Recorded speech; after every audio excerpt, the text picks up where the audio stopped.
to get into because that. 2025 seems like it showed everybody does. Yeah. It showed its entire ass to everyone. I don't know anyone who's come out of that year. And that's why you see like people go to the gym like strong starting January 1st.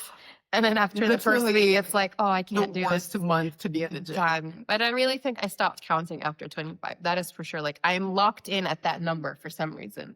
Same. Like in my mind, I still feel 25. Yeah. Although 25 was not really a significant.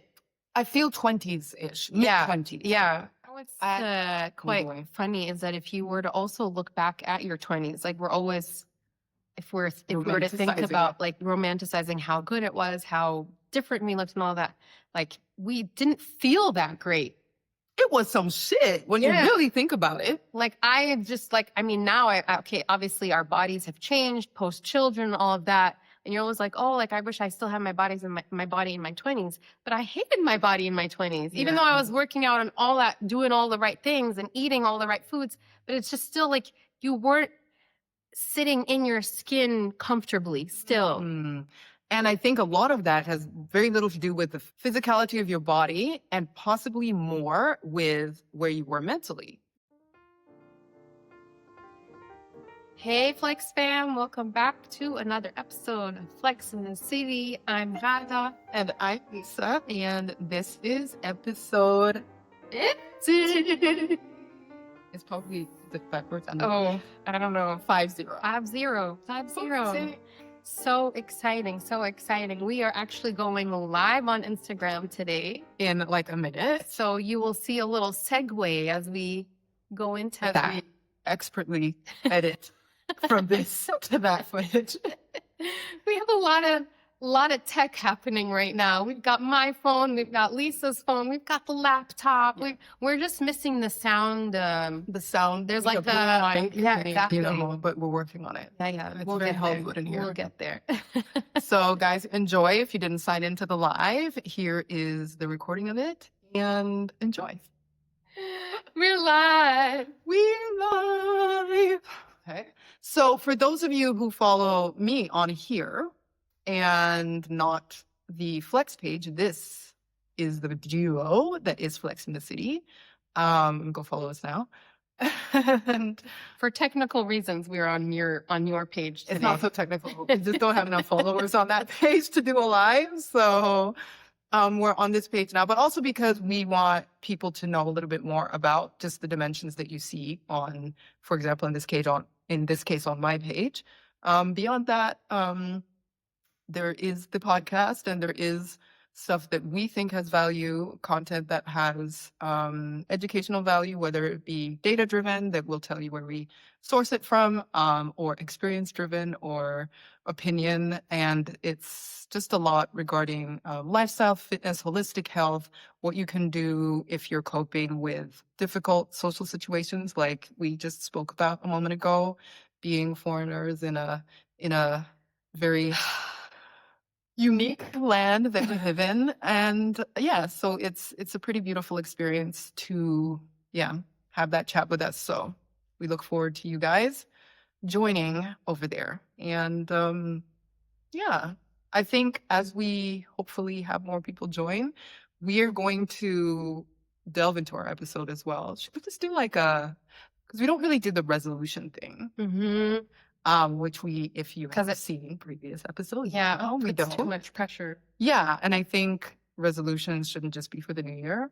I could do a recap. How about, because I think what we did last New Year is we talked about stuff that we had said we want to see ourselves carry into the next year. So we can look back and be like, what did we feel that we wanted to carry into the new year, and did we do that effectively, or has that led us in a direction where we want to? Yeah. So I went into 2025 with this idea of really wanting to live life with intention. So that was even my word for the year, is intention. So everything that I wanted to do, I really wanted to do it with just like wholeheartedly and completely and fully into it, without and really trying also not to second guess a lot of things, But I did notice that 2025 was a lot of bullshit that was thrown my way. And I did not know that it was the year of the snake, if we want to get into Because that. 2025 seems like it showed everybody does. It Yeah. showed its entire ass to everyone. I don't know Yeah. anyone who's come out of that year that has, I don't know, you guys, you can comment and let us know if you had an amazing 2025. Great for you. But everyone I've spoken to is like, thank fuck it's Thank the Lord that it is over. Yeah. Because it really is about, like, when you think about a snake is shedding its skin, right? And so 2025 for me was like, it was like, we're going to show you everybody that is just not good for you, everything about you that is not good for you. And you need to let that shit go and leave it behind. so hard. So I know that that was a lot of stuff that I like, I went into 2025 with a different, obviously, mindset, but it showed me something else. Yeah. Yeah. But now I'm like, okay, I'm going into 2026 and I sure as damn hell, I'm not carrying any of that shit with me into 2026 because it just did not work. It did not work. It was exhausting. Yeah. It's heavy. It was really, really heavy to learn a lot about, you know, who's got your back, who doesn't have your back, you know, Having your own back. having like how I really learned how unkind I was to myself, which I think a lot of us struggle with. And it's really just learning how to talk to yourself with a little more grace, a little more respect, and just really being your number one cheerleader, because you're not always good. You can't always depend on other people to like boost you up. It is nice when you get it, But it should be. but it should be that you do that. Exactly. So yeah, I'm really glad that happened. yeah, that was. And I can say that I saw that as well. Like you standing up for yourself, speaking up for yourself, like, you know. Didn't always work out. But that's okay. It's okay. Because at the end of the day, you've been true to yourself. You've been honest. And as long as you're not hurtful about it, I think that that's really important. I could definitely see that I saw that intentionality come through. What about you? How was your 2025? If you could sum it up in one word. You're the snake. Definitely spot on. Ironically, so they have this thing in Germany that's, I forget what it's called in German because of course, but it's basically on New Year's. What you do is you take a piece of lead, hardened lead, and you heat it up on a spoon, and then you pour the melted lead into like cold or cool water, and it's supposed to make a shape. And it's supposed to give you insight into what the year ahead. Did you do that? We did it. We do it every New Year. So we did it last New Year and we did it this New Year's. So we did one for each of us and then we did one for the family. So the one for me, and this is before I knew the year of, the one for me, and then you put it, so you hold it up and you're basically meant to look at the shadow of it. So we held it up like against the wall with a light behind it to see like what the shape was. And I think the closest thing we came to was a horse. Oh. And actually Dante was like, it looks like a knight, like on like the chess piece. So I was like, we'll look up horse. And horse, as we're going into the year of the horse, and it talks about like success and achievement and motivation and things coming to fruition and growth and speed and like all of these beautiful things. So I was like, wow, I'll take that. You know, I was really happy. But having said that, coming out of Year of the Snake was also so clearly accurate because there was so much of, and when I read about the years like switching from one to the other, just out of like interest and curiosity, it said you must shed to be able to grow and then move into this like the horse to be like now you're to manifest what that period of the year of the horse is not going to wait. Like it's going to that's now trample. Like, yeah, that's like real time. That's now like you're in the race. It's happening, but you have to grow past the difficulties that are holding you back. And so it was almost like, you know, it was like the planting and the work and the sweat was 2025, which is uncomfortable. And now coming into 2026 is the fruition, is harvesting, is like seeing the fruits of that labor come up out of the ground, but also now like being in a position where you can nurture that. Yeah. So, and I definitely felt that in a lot of ways that we talked about before, like just work-wise, personal insights. You're killing it, honestly, with everything that you're doing. Oh my God. This is what I talked about. So she is a great cheerleader for everybody else. And but it's genuine. It's not. It is. No, but she is. But I pulling it out of my ass. like this for really... myself. But yeah, like I mean, you are your own toughest critic, right? I am, but I also feel like it's twofold. So I think there is the standard of like, you know what, like all of us are going through stuff and hardship is relative, right?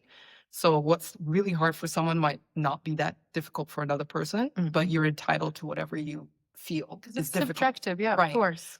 In the same way, I feel like achievement is also subjective because if you're held to a standard or you hold yourself to a standard that maybe is like measured by the average or by people who are in the environment around you, then I feel like for me personally, that might limit me to that. Whereas if I'm like, I expect more of myself, and it can get tricky because you can push yourself too far or be disappointed with achievements that you do make. Right. But I feel like I know what I'm capable of. So I push myself to that standard. So that's why I'm like, yes, I'm on the way, but I'm not.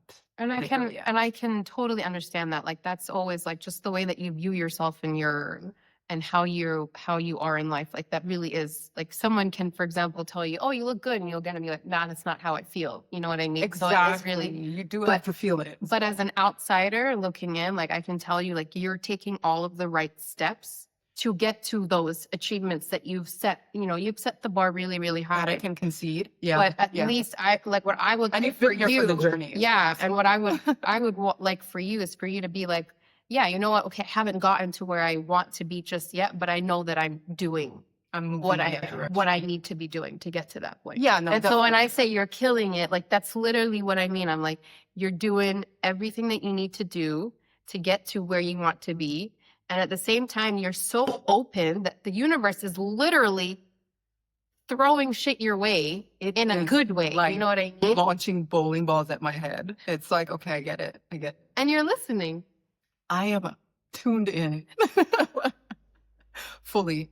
So yes, I'm fully listening. But no, it's been really good. So I'm so excited. I actually came into this new year with so much excitement and glee about Glee. if you guys have any of your recaps that you want to talk about or any of your What realizations coming into the new year. or what you expect out of 2026. I mean, maybe you're not putting, maybe you're like us, like, and I think maybe we should explain why we're not about resolutions, because I feel like it just puts too much pressure on us. When you put a resolution in place and then you don't fulfill that resolution, you know, there's a lot of disappointment that comes with that. And by the end of the year, you're like, ah, shit. That's not even the end. Like Not the end of even. January sometimes. Yeah. I didn't do it. I think it's also like it's an unrealistic timeline because I feel like resolutions are so finite in the thought process of like, okay, I'm gonna start on the 1st of January, and if I don't start on the 1st, I've already effed it up. Yeah.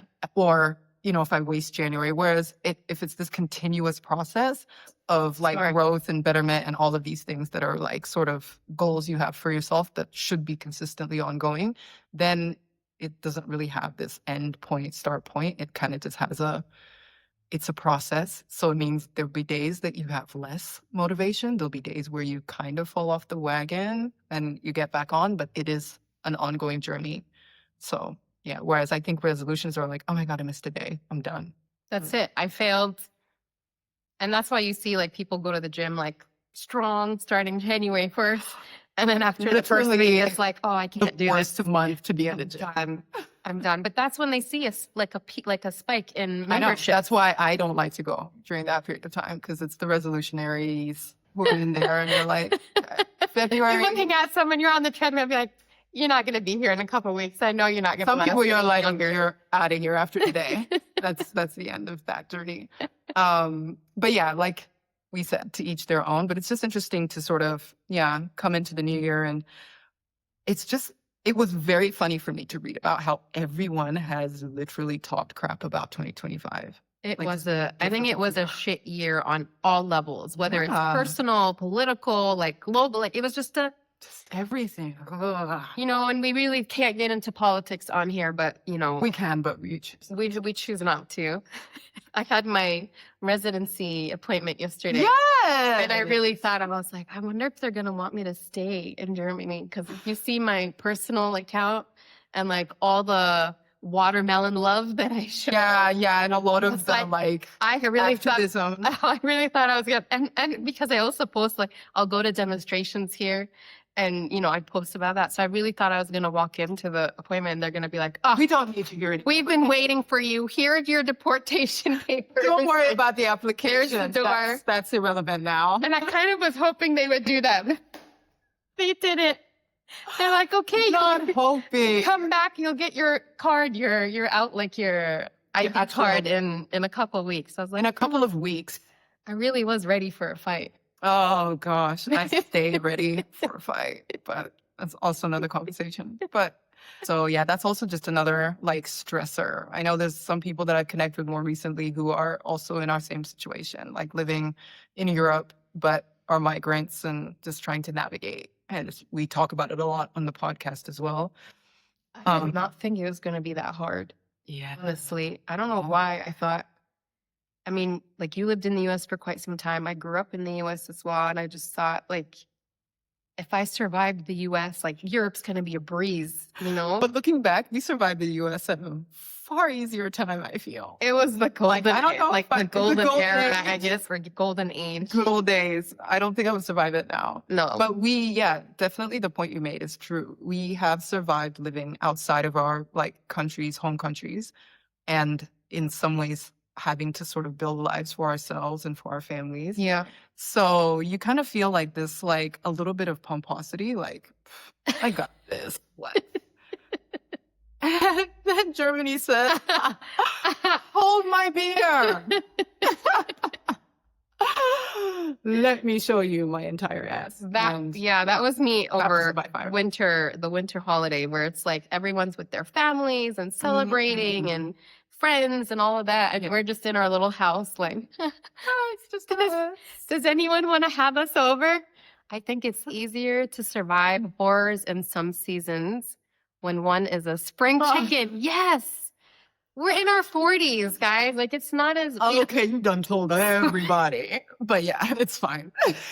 It's on our tag we're in our 20s, for the Flex in the City. Yeah. Link in bio. Oh, but that's so true. Like you're just, and I think also the older you get, you also have zero fucks to give. So you're also not as patient with.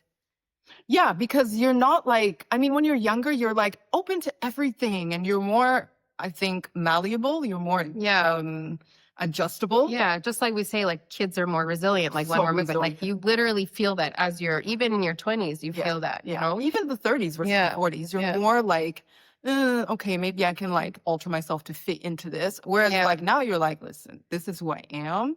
This is what I want to change. Yes, but these parts of myself that I have fought to build and grow and retain, I'm going to retain regardless. And sometimes that 100%. pushes against the environment or society or and they're not fully embraced in a country like sometimes they're not. Yeah. where we are right now. Some countries. Some countries. Present company included. But that aside, we were also talking about how we surprisingly have seen really, I would say, unique opportunities for growth being here.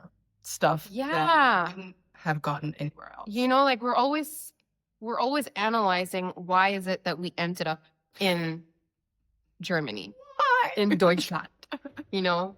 And even so, like when Can I just say, that is the hardest word for me to spell. I was trying to spell the word Deutsch the other day, and I was like, E-U-S-T-C-T-S-C-A. I mean, they love to throw a whole bunch of letters I know, but I together. still can't spell it because I know how to say it. But is it, T-S-C-H. see, I always do S-T-C-H. Oh. No, but there's like Deutsch. I know, but I Have always any of you tried to learn German?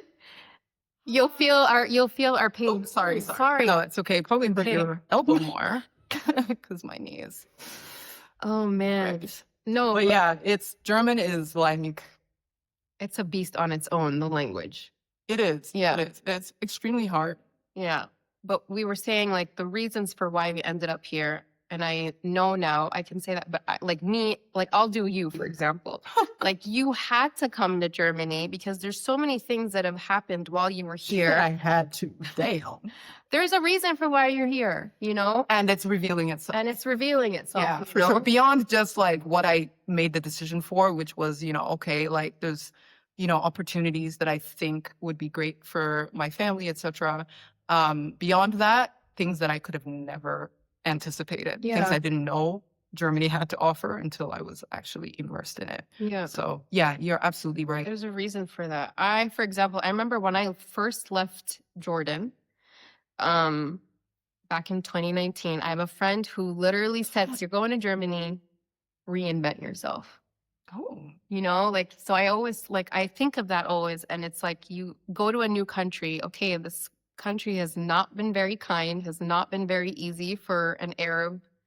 So it's like, you're in a country where 100% that you're not really in a place that fully embraces you. But at least it gave me an opportunity. As an immigrant, as someone that's out from here. Yeah, I mean, my children are German. My husband is half German. Some of the children are German. So in their heads, they're like, "Yeah, we're German, and you're the foreigner. You're the outlier, mom." And even we were making jokes the other day when we said that maybe they won't renew my residency, and I was like, you know what? I'll just go back home. You guys can stay here. You can visit whenever you want. I don't mind. And the kids were like, "Yeah, that sounds like a plan, Mom." Endless vacation for you. Nobody hesitated. I was like, okay. But my goodness. I just thought about it. I was like, had I stayed in Jordan this entire time, I don't think I would have figured out eventually that, I want to do something for myself, and this is, for those of you who don't know me, I'm a holistic health coach, and I got into that when Oh my God, we so should have introduced ourselves too, by the way. Hi, I'm Rada. I'm a holistic health coach. I'm Lisa. You are. Oh, well, it's on my thing. We're on my page. So people know me, but they don't know you. Coach. Movement guru is crazy. Coach. Yeah. Guru is crazy. I am not. Please, guys, don't take that statement seriously. But yes, just working towards. Give her another 2 years, and then I'm gonna start calling you the movement guru. But yeah, what was I going to say? Now I forgot. Reinventing yourself. Reinventing. So yeah, I think, and I hit 40 a couple years ago, and it was then that I had a little mini midlife crisis, which I always refer to as a midlife awakening, where I was like, okay, I lived the last 40 years for everybody else, but I've reinvented myself. Let's just. You have. And you've reinvented yourself in ways that have made you grow. And I think you're right. And also, we talked about this before when we did our episode on midlife makeover. Mm-hmm. And first of all, we talked briefly in that episode about how midlife is such a shifting point for people, because I think 40s are generally described as midlife, but I don't intend on dying at 80. I really don't think that's in my genetics. So I don't feel midlife. And I actually hope, in terms of growth, the life and the learning that I have ahead is even more than what I've learned so far. Yeah. So I'm hoping I'm actually pre-midlife, so that there's more to look forward to ahead than there is that has passed. I think we're also and that there's a different level of maturity once you've hit your 40s. Or there should be. Or there I mean, do you guys agree? Theoretically. If there's anybody here that's. Everyone here, maybe, Benga is definitely in 40s. Sorry to call you out. Sorry to call you out, buddy. But yeah, there might be a couple of people who are. But I think largely people are below. And I only say that because when I get feedback on posts and stuff, people are like, "Oh, you're so old and knowledgeable. I hope when I'm your age, I'll da da da." And I'm like, "Wow, okay. My demographic is way younger than me, or I'm just old as F." It's like my friends' kids calling me auntie now when I go home, and I'm just like, "Please don't do that." That's what I called my friends' parents when I was. Or ma'am. No, I haven't gotten ma'am. Is the worst. Have you gotten ma'am? I get ma'am when I walk into a store. Here? It used to happen all the time in Dubai, but that I think is because they call everyone madame or mom. Yeah, but I still needed time to like come to grips with it because ma'am, I'm not a ma'am. Ma'am No, is that's just like- so like, and then when I think about it, how would I define a ma'am? I would be like, well, it's like older woman, like mom who is, and then also like, you're just ticking all the boxes of you being a man. it's me. She is me. Ma'am is I. So there goes that. Oh, Oh my God. I was listening to another podcast the other day and they were like, oh yeah, like, you know, older women look so great these days. They're so well preserved, like blah, blah, blah, blah, blah. And I was like, yeah. And, you know, I'm thinking about these women who I see on my timeline sometimes who are like in their 60s, who are like training really strong, like, and a lot of them didn't have a background in training because it just wasn't part of the lifestyle back then. And now they're like lifting weights and it's beautiful. And so that's where my mind is at. And so this podcast was talking at length about how, you know, fine older women are. And it's like, yeah, like blah, blah, blah is so fine. And she's like 40 and blah, blah, blah is so fine. She's like 44. I was like, are we older? shit. That is what they consider old now. Yeah, apparently. It's crazy because, spoiler for those of you who are not 40, your brain still thinks you're 20. I still feel like I'm 25. I don't know. Like, Feel like No, you're no. 25? I was like, I feel like that's an untrue statement. okay, maybe I don't feel 25. There is some, we know, there are Yeah. some good days and there's some bad days. Or you feel 25, then you go to the gym and your body's like, no, you're not. or post gym. Post-gym. Recovery is when you're like, yeah, Or definitely not don't feel it. recovering. But I really think I stopped counting after 25. That is for sure. Like, I'm locked in at that number for some reason. Same. Like in my mind, I still feel 25. Yeah. Although 25 was not really a significant. I feel 20s-ish, Yeah. mid-20s. Yeah.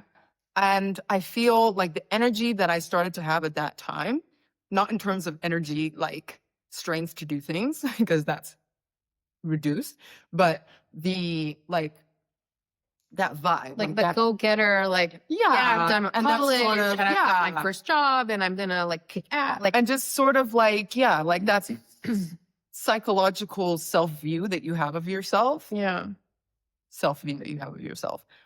View that you have of yourself you got this. man. is, in case you didn't know, it's about yourself. Has stayed kind of the same. Obviously not like perception of like body changes and stuff, but, and that might be why it's so hard to like accept changes in your body because in your mind, you're still 25 Mhm. and your body will be like, no, you're not. Yeah. Maybe that's part of the reason why it's like so jarring because a lot of us always say like, I want to go back to. We talked about this too in another episode about going back and Right, like like you that let- language. Holding on to the past. Yeah, especially when it comes to yourself in growth, whether it's emotional, psychological growth, or even physical changes, for men as well as women. But I think we spoke about how like a lot of women will always say, I want to go back to how I looked before kids or how I looked in my 20s. That language, like I want to go, I wish I was back to my da-da-da, or my goal is to go back to my size, weight, whatever shape that I was in my 20s.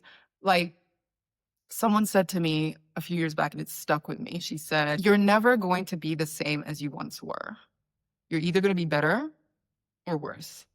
So, and at that point in time, we were talking about physical shape and body. Mhm. But when you think about it, what we just talked about with growth and these goals that we set for ourselves and how we reinvent ourselves, and you have to based on changing environments, like you don't want to be the same. Mm-mm. Because literally going back means regression. It Right. means you're actually You're high. stagnant. You're not moving forward. Right. Or you progressed, but you're choosing to regress Yeah. and ignore the lessons and ignore the opportunities for growth. So I actually was like, that has stuck with me. I'm never going to look exactly the same as I did when I was 20 because all of the shit that's happened between when I was 20 and now has an impact on who I am.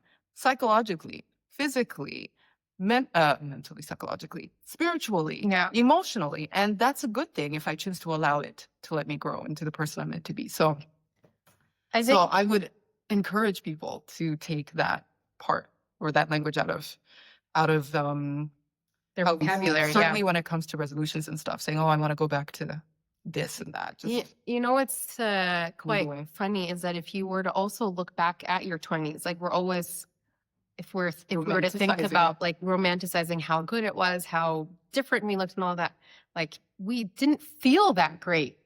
It was some shit when you Yeah. really think about it. Like I just like, I mean, now okay, obviously our bodies have changed post children, all of that. And you're always like, oh, like I wish I still had my bodies in my body in my 20s. But I hated my body in my 20s, even though I was working out and all that, doing all the right things and eating all the right foods. But it's just still like you weren't sitting in your skin comfortably still. And I think a lot of that has very little to do with the physicality. Oh, wow. Thank you guys for signing in. Physicality of your body, and possibly more with where you were mentally. Yeah. And it's the same thing where sometimes I'll look back, and this is why social media can be such a mirror, because I'll go back sometimes, or Apple phone, this is like a double-edged sword. It'll be like memories of you this day 10 years ago. And sometimes you'll be like, literally, I still have photos of my ex in my photos. I look at my face and be like, oh, it was thinner. Yeah. And then, immediately that is the other thing. Then you go and you're like, oh, so I've totally aged. Yeah. Or you'll see a post that comes back as a memory, and like on Instagram, and it'll be like you on this day 5 years ago. And you'll be like, I remember how I felt that day. And when I took that photo, it was meant to be like a before photo. It was meant to be like motivating me to change. Yeah. And now that's my goal. Yeah. And I wish I could have enjoyed being healthy and capable in that moment. And so that sometimes is a really confronting factor, but it can be something that kind of makes you say, okay, well, the way I am now, where I am now, this is the youngest I'm going to be ever for the rest of my life right now. Like my knees still work, There's that meme of that lady who walks into the door and she's like, when you're 40 and you got to drop it down and just test to make sure the knees still work. And she gets up, she's like, got it. And sometimes it's just that. That's enough to be like, you know what, the knees still work. The body still works. Yeah. I was happy. And I'm grateful. Over the weekend, I went to a party and I was you? able to like get down and come back up. And come back up. Because going down, you have the gravity assistance. To come up that's where it may not have come up as smoothly, but I still came up. Okay, that's what counts. You made it all the way. Made it all the way. Important. Yeah. Woo! Yeah. There's sometimes I have been, or you get to the bottom, you're like, it's a long way back up. Like I'm really far right now. And I didn't think this through before I started. But you have to come up. And you can't hold on to somebody. No. Like in the club. No. Or like at a party. You have to. Although but if you are with your other fellow people who are the same age. Yeah. Like, we've got you, like I'll be like, no, I got you. Okay, don't worry. And you make it look like it's like, oh, we're coming up together. Yeah, still smooth. Girl power. Still works. Yeah. God. Oh, too funny. But yeah, see, and you can still party in your 40s. For those of you who think it's the end of life or that parenthood is the end of. And I think that's what's happened is like, if you look back when we were growing up, what did the older people look like around us? Like, look at the Golden Girls. I was literally about to say that. Like that was my reference to like old people, and they were meant Blanche. to be. Blanche was like our age. She was meant to be like 45. Yeah, and that was so obviously when we get to our 40s, we're gonna think, oh my God, this is the end of it, and this is when they really start to like push that messaging in. Like once you hit your 40s, that's it. You're done. You've expired. But so like, I think there's a lot of, and I love that my algorithm, I feel like it's understanding me. Like it'll be like, oh, today you're not feeling 100%, but I'm going to show you you're not alone and you're not as old as you think that you should be because media has convinced us that once we've hit 40, that's it. It's the end of life. It's the end of life. You've hit perimenopause. You've hit whatever. And this is not just for women, like men also like start to feel maybe, I don't know, maybe men have a different. Yeah, guys, let us know. Like men who are in the chat. Hi, Naomi.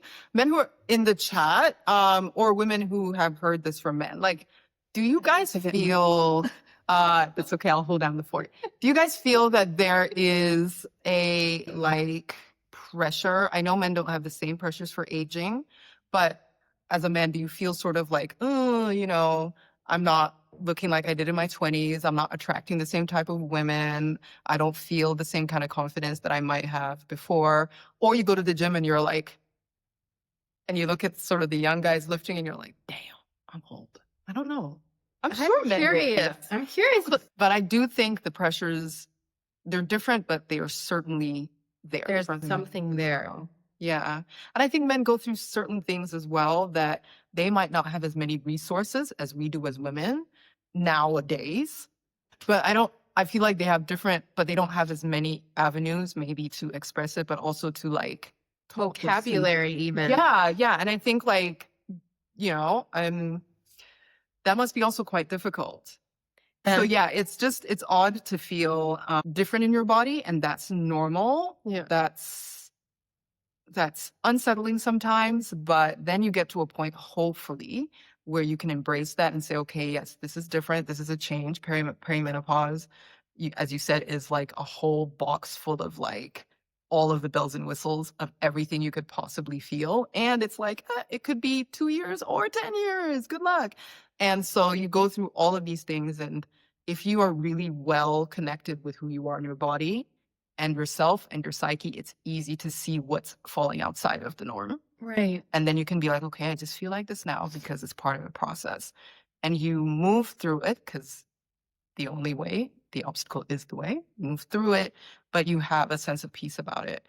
And then you come out on the other side, changed for the better, hopefully. So that's part of what I think we want to experience for ourselves with growth, coming out of the year of the snake and shedding things, but also like becoming something different.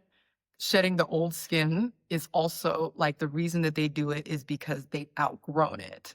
So there's things that have served a purpose for you when you're in a certain season or in a certain period of growth, and now you're bigger than those things, and it's okay to let go of it. And sometimes it's, you know, painful, and sometimes there'll be evidence behind of that shedding, like that skin, that shed skin will be there, and you look at it and be like, damn, this was something that was so like necessary for me. And so sometimes you have to mourn the loss or the letting go of that thing, which is okay. But you have to also realize that you're bigger and you move beyond. So I think that's what we've tried to talk each other through when it comes to New Year's and end of the new year and moving through How the to year. like move forward with the next chapter. Yeah. And I think with the resolution thing as well, like we said, like it's such a finite period of like decision making of this is what I want to do, this is where I want to go, and you restrict yourself sort of to like a year. Whereas if you know growth is so gradual, so you're growing the whole year, and maybe you can set bite-sized milestones for yourself in the course of that year, or just like be kind and graceful to yourself and say, I'm going to get there. I don't know how long it's going to take, but I'm going to try to stay consistent on what I know is true to myself or true to this journey. Yeah. I think just being able to show up for yourself. Yeah. Every day. Yeah. Even on those tough days. Because you know you're going to have those tough days. That's going to be like, and especially I'm going to speak to women, like we're hormonal. So like there's going to be days where it's like. Men are hormonal as shit too. Yes. To be honest. I'm not leaving them out, but their hormonal cycle is shorter. Like they have. It's also less erratic. Yeah. Whereas we're like. We have a lot of factors. We have a lot, you know. But some of those factors that affect our bodies, side note, segue, are as a result of the men in our lives. I didn't realize. That's not. I'm going to explain that statement. Please explain, because we love our husbands. That's not what we mean. What I just said to you before, which is what I realized, is that, for example, listen to this. Morning sickness, which for any of you who've not experienced it, good luck to you. We've experienced it at length, in depth. And apparently, this is determined by the sperm. Oh, you were going to be the sperm. So basically the man that you choose to procreate with is the determinant for how sick you're going to be carrying his child. But it's not saying nothing to do with the quality of the sperm. It's just I have to do further research on that. But no, I don't think it's quality related. I think it's just as a result of how this foreign substance in your body, and it is a foreign substance, like no shade, but it makes sense because when you think about pregnancy, you're like, oh, it's meant to be so natural. And I say that because there's a lot of parts of it that don't feel natural. right. But yeah, like your body is trying to do everything to basically make you procreate and bring life into the world. Even from years before you can have a child, it's like, yay, let's try and make you pregnant every month. So when you get to the point where you're pregnant, it doesn't make sense that your body knows that you have to feed another human and grow like a whole different, like second set, in some case, 2 more sets of organs. And yet you're expelling nutrients, you're expelling things that like give you energy and strength to give to these other lives within you. So I've always been really fascinated by the fact that this biologically doesn't really make sense, being sick all the time. Right. And I'm like, well, maybe it was because like, to keep women from ingesting things that could cause, Like could harm the baby, for example. And it keeps you like, letting everything out. Yeah. Oh my God. So we are all over the place today, but we've talked resolutions. We have Talked growth, the horse. Guys, let us know in the comments if you have a moment about and resolutions is not a banned term. You can use it about your decisions for growth or changes that you want to make this year. If you do follow me or either of us, or you're a fan of the podcast, let us know as well. What you'd like us to speak about or to research. And I think it's really good to know stuff like that, not just because it's interesting, but it lets you have a more educated awareness about your body, just about the fact that our bodies are so nuanced in how things that are foreign, even if they are beneficial in one way or another or have a purpose, can still be have an adverse or a second effect to our bodies. So I think it's just interesting to know because the body is so incredible. Yeah. So amazing. Oh man. So guys, for those of you who are new to this live, but also new to Flex in the City, this is us. Link in bio. And we have our page on Flex as well. And we just wanted to sort of, interact with you guys. Also have give you guys a chance to interact with us. Although, like, people are not interacting very much. Next time we want questions. I'm just saying. Questions, statements, comments, whatever. I mean, you can ask us. I think I said almost anything. Almost. We got to put a filter on that. I feel we're going to get some weird ass. I put almost in parentheses. So yeah, it could always get a bit crazy. But like, again, we are a page dedicated to holistic health and fitness. So in the holistic side of things, this very experienced coach here, my co-host, is always giving us so much. You always come with the data too, which I really like. So much insight and knowledge and education on our bodies, on things that affect our mindset, our psyches, all of that. So really, really helpful. I'm coming from a point of view as a fitness instructor, but also movement guru. I'm sticking to that. I'm sorry. She's making waves. She's making waves. And just reading a lot because I'm really, really interested in a lot of this stuff. And I have time now, post-corporate career, to actually focus on things that I feel really drawn to, but also very passionate about. So we are just sharing our passions. A lot of what we share is through anecdotal experience as well. So we tell you guys when we find things that work. We tell you when we fuck it up sometimes.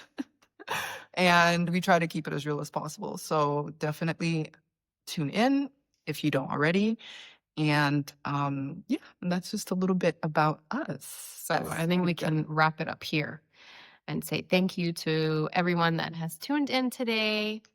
And we will hopefully be doing more of these. Yeah. I mean, tell us if you guys are like, I really hated that. Never do it again. No, don't tell us that. I mean, we need to know. We do need It's all- constructive nice. criticism. Be nice, but yeah, let us know. And if you guys missed the first part of this, we will post it as an episode on the Flex in the City page, so you can go back and watch the recorded version as well. So, And this will also be available on YouTube and Spotify and yeah. Apple. So whatever sorts of things. So No. till next time. Bye. Are you seeing this sun? The one day the sun decides to show up in Germany to light my ass up it and make me loves look like you. I'm on stage. It loves No, but you. it's crazy. I look like I look like I'm in a school play. This sun is insane. So that's why my hand is gonna. Can I like get some of the sun? There we go. We should switch spots. But this is bad. Oh my god. Yeah, I can't deal. Sorry. Because I bet you it's gonna follow you. if it's yeah, because it's moving this way. See, like it's okay on you. Oh man, I need some sun. And the Arab skin is like, where's the sun, honey? Because it wasn't happening. You're a desert person, but there is no sun. What do we What is do? this place? What is this place? Mm. Oh my. Sorry, just burp. I don't know if anyone heard that. Oh my. Sorry. But anyway, This is life in our 40s where we don't give a shit. There was